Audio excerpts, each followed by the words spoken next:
first Australian troops arrived in Afghanistan in late 2001 as part of Operation Slipper. First on the ground were members of the Special Air Service Regiment.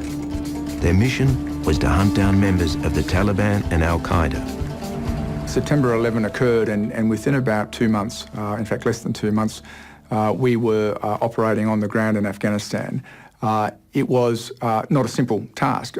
To be honest, we'd been focused on operations regionally. We knew something about that part of the world, but not a great deal.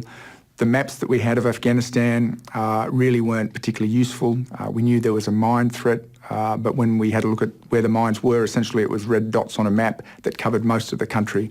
So in terms of our troops being able to get outside into the main communications routes and operate, it was really a great challenge to understand the environment. The SAS patrols had the long-range patrol vehicles, they had all of their weapons and equipment. We needed fuel, but really that was about it. And I think that was really a masterstroke from the ADF's perspective. When we arrived, we were self-sufficient. In the early days, there's no doubt about it, our focus was on Al-Qaeda and bringing Al-Qaeda down. And a lot of the Special Force operations were focused on looking for bases, lots of sensitive site exploitation because there was a view that they may well have had weapons of mass destruction, and we were after any of the intelligence there, weapons, anything that could help us sort of defeat the Al-Qaeda organisation. They had US Special Forces there, but they didn't really have the capabilities or the skill sets to stay in the field like we were doing. We used the American for insertion, helicopter CH-47, every time we inserted into a place for a foot patrol. Other times we got dropped by vehicles and we'd walk up mountains for 3 days to get in position, and we'd basically be hiding the whole time, trying to be clandestine. Ground truthing, which means getting guys out on the ground, eyes on the ground, looking at the villages, driving the roads and right up to the border and confirming the presence of any enemy in those areas. And that information would be used to build together a picture for planning for a subsequent operation, whether it's a hit on that area or some sort of offensive action by the coalition. If you get in there a period of darkness, which you should, then you're just chopping what cover you got, the trees and so on and so forth, and you'd be within touching distance of the next guy and you sit there for 10 days. These patrols were being nicknamed devil vehicles with one long eye. One long eye was the night vision devices. And what it created was a level of fear in the enemy's mind, and our areas were generally very quiet because they didn't know how many of us were out there, they didn't know where we were, and they didn't know when we'd spring up next. And we'd be hidden in a rock crevice with binoculars and powerful telescopes watching this particular point, and all around us would be goats and goat herders, and any one of them could be related to the local Taliban leader, so it was pretty nerve-wracking. We got found by the goats on one particular occasion, but not the goat herder. In those first days, there was a lot of marauding type operations by our Special Forces, but it wasn't clinically associated with only Al-Qaeda, because you couldn't operate without running across Taliban every now and then, or drug barons and the drug war that was going on, moving drugs out of Afghanistan through Iran or up through Kyrgyzstan and those places. So it was a highly complex environment.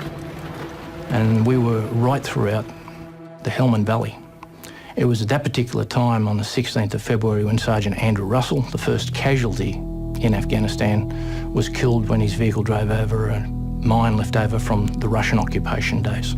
The unnamed SAS officer is the first Australian soldier killed in combat since Vietnam.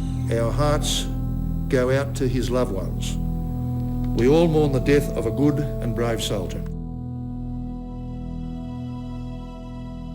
I went over in very early 2002 and spent 6-7 months on the ground in Afghanistan. And my role was mainly a troop commander, running a little element that dealt exclusively with all the Afghans. So we had to go into the villages and develop relationships with the Afghan people, try and identify the power structures within the villages so that we could then have touch points as to how to get things done.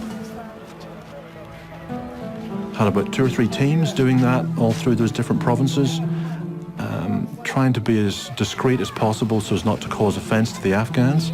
So in uniform, but very, very low-key type uniform, and sometimes in Hilux type cars as opposed to military vehicles.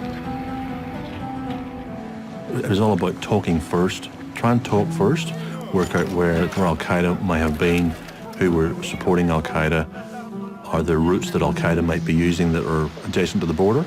So those were the sort of information we were trying to glean for the US division, which was 10th Mountain Division, and feed that back up through the chain. In early March 2002, as the Afghan winter was drawing to a close, coalition forces prepared to launch what was known as Operation Anaconda. They'd received intelligence that the enemy was massing in the Shah-e-Kot Valley in eastern Afghanistan, ready for the start of what was known locally as the fighting season. The valley was close to the Tora Bora Caves, known to be a hideout of the Al-Qaeda leadership.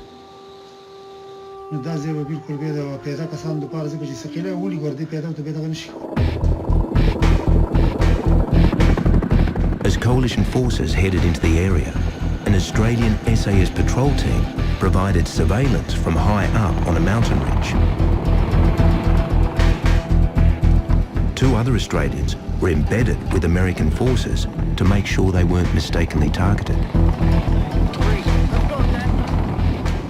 The valley was rugged and exposed, with snow still on the high ground.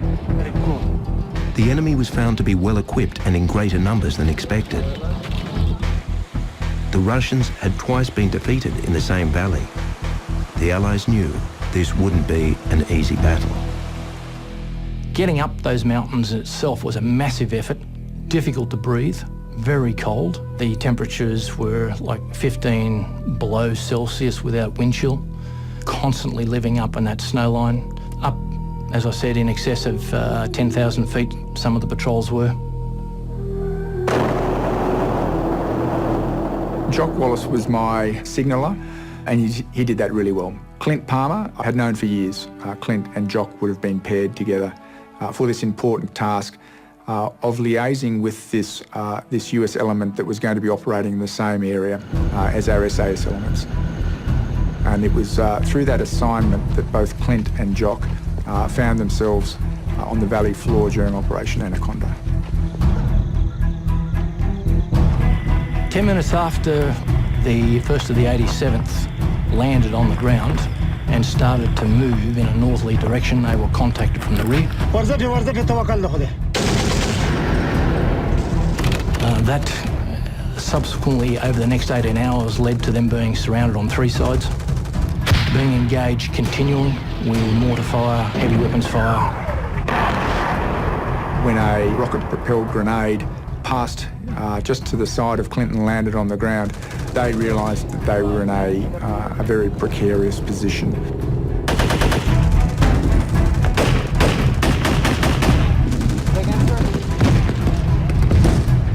And for the next day, they were pinned down in an extremely difficult situation with the American troops.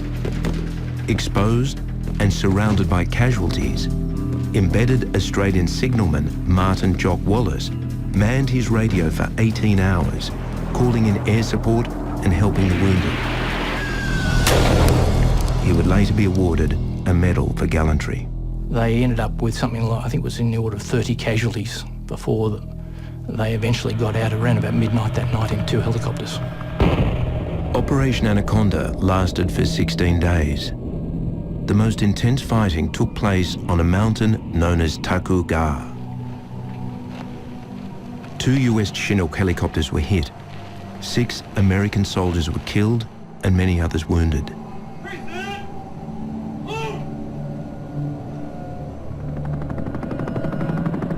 An Australian patrol positioned on the ridge opened fire to prevent one of the helicopters being overrun. I think Anaconda was significant for Australia and for the SAS because it was the first major engagement of what was to become a very long war. We knew that we had broken the back of Al-Qaeda and the Taliban in country at the end of Anaconda. Because during Anaconda, what they believed they could do was confront us with a conventional force in the Shahi Valley.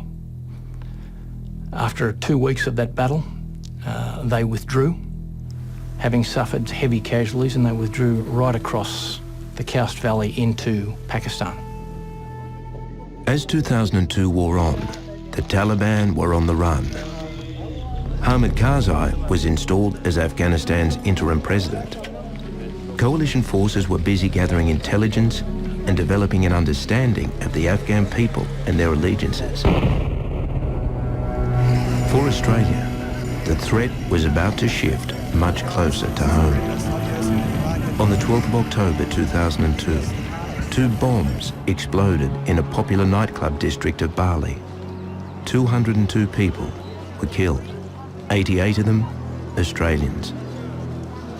The attack was linked to the militant Islamist group Jamaat Islamiyah, which was known to have connections to Al-Qaeda. An audio message, purportedly from Osama bin Laden, said the Bali bombings were in retaliation for Australia's role in the war in Afghanistan.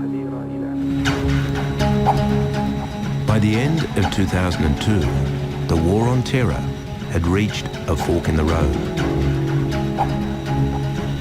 Australian troops were pulled out of Afghanistan. A single army officer was the only Australian to remain behind. The attention of the United States administration was increasingly focused on Iraq. The Iraqi president, Saddam Hussein, was accused of harboring al-Qaeda militants and possessing weapons of mass destruction. Saddam Hussein does not appear to present an immediate threat, and we know that Al-Qaeda certainly does. Well, I think you're making a very dangerous bet on the future. We're not going to wait. The one thing we don't have is the luxury of time. In March 2003, US forces, joined by troops from the UK, Australia and Poland, invaded Iraq. But there was unfinished business in Afghanistan, and within 3 years, Australian forces would be back.